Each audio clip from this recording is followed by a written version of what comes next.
السلام علیکم ورحمۃ اللہ وبرکاتہ۔ السلام ورحمۃ اللہ وبرکاتہ۔ وعلیکم السلام شیخ سوال یہ ہے کہ اگر کسی نے بچپن میں کسی کو جسمانی نقصان پہنچا دیا بلوغت سے پہلے بچپن میں، تو کیا اس شخص کی معافی ہوگی یا؟ بسم اللہ والحمدللہ والصلاۃ والسلام علی رسول اللہ۔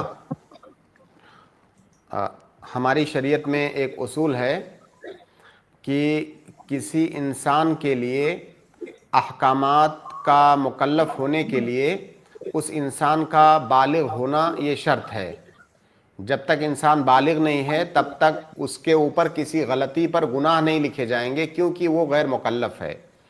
تو اگر کوئی چھوٹا بچہ کسی کو جسمانی نقصان پہنچاتا ہے یا مالی نقصان پہنچاتا ہے تو اس میں دو باتیں ہیں۔ پہلی بات تو یہ کہ اس کے اوپر کوئی گناہ نہیں ہے کیونکہ وہ غیر مکلف ہے۔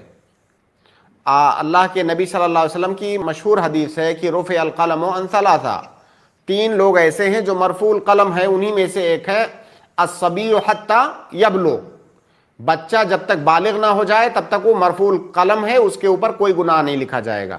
دوسری بات اس مسئلے میں یہ ہے کہ اگر اس نقصان کا تعلق، اس کی اس غلطی کا تعلق اگر حقوق العباد سے ہے اور اپنی اس غلطی کی وجہ سے اس نے کسی کا کوئی نقصان کیا ہے، چاہے جسمانی نقصان یا مالی نقصان، تو اس نقصان کی بھرپائی کی جائے گی۔ گناہ تو اس کے اوپر نہیں ہے، البتہ اس نقصان کی بھرپائی کی جائے گی۔ اس کی وجہ یہ ہے کہ گناہ اور ثواب کا تعلق تو اللہ تعالیٰ سے ہے، اللہ رب العالمین اس کے اوپر گناہ نہیں لکھے گا، لیکن نقصان کا تعلق بندوں سے ہے۔ جو نقصان ہوا ہے مالی نقصان یا جسمانی نقصان، اس کا تعلق بندوں سے ہے، اور ایک قاعدہ ہے کہ حقوق اللہ مبنیۃ علی المسامحہ و حقوق العباد مبنیۃ علی المشاحہ۔ اللہ تعالیٰ کے جو حقوق ہیں وہ مسامحت پر مبنی ہے، اللہ تعالیٰ اس پر مواخذہ نہیں کرے گا کیونکہ وہ غیر مکلف ہے۔ لیکن جو بندوں کے حقوق ہیں اس کے اندر وہ مسامحت پر مبنی نہیں ہے بلکہ مشاحہ پر، نزاع پر مبنی ہے۔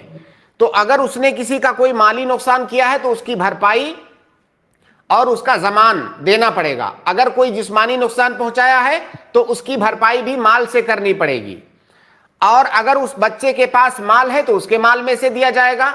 اگر اس بچے کے پاس مال نہیں ہے تو جو اس کے ذمہ داران ہیں وہ اس کی بھرپائی کریں گے، لیکن گناہ نہیں لکھا جائے گا، نقصان کی بھرپائی کی جائے گی۔